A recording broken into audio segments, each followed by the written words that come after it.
Oh, Elizabeth's motives are actually recorded in the historical record, so we know.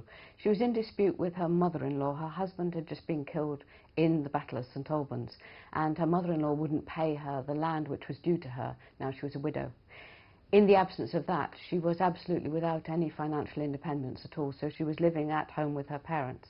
And given the social arrangements of the time, she wouldn't be able to marry without an independent fortune. Who would take her on, plus 2 boys who belonged to somebody else, without some kind of financial incentive? So her entire future depended upon her getting her dowry lands back.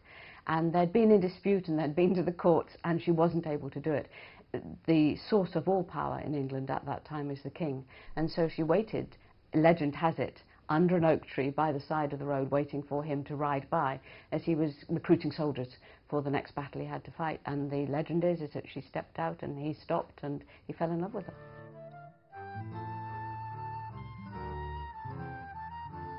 Did she fall in love with him? We don't know. Certainly she took a very great risk in marrying him in secret. Certainly they were lovers. Certainly she had 12 children by him and was a faithful and very, very good wife to him.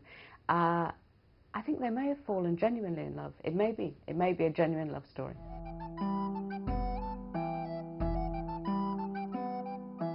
What we don't know, what we can't know, is what Edward was thinking when he stopped his horse, spoke to her, and 6 weeks later married her in secrecy.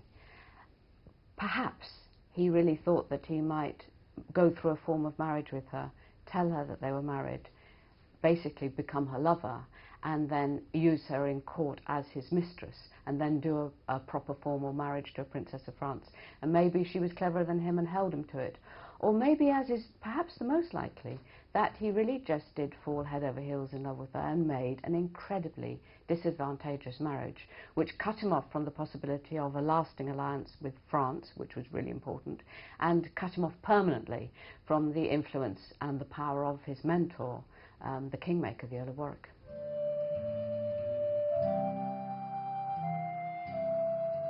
What the marriage does for Edward is it, on the good side, it gives him the possibility of a whole new alliance, a whole new power grouping around the throne, which isn't York and isn't Lancaster, but is this extraordinary family, the Woodville family, who take their family name as the Rivers.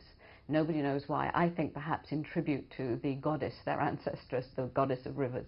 And because they have so many siblings, Elizabeth has so very many siblings, and they're all single, and they marry them out, they just spread them out amongst the aristocracy. So you get this incredible network of kingship who are absolutely loyal to each other and to Edward. So in a sense, that potentially could have worked tremendously well. The trouble is that what it does is that it focuses a lot of power on Elizabeth and her elite, her kinsmen, and that means that everyone who's displaced from these power positions becomes very jealous and becomes an enemy. Thus, the Earl of Warwick is displaced from the position he thinks he's going to be as chief advisor, and George, the brother, the Duke of Clarence, he becomes displaced from his position as, firstly, advisor, brother, and of course heir to the throne, when Elizabeth starts churning out these children, and he goes, what's going to happen to me?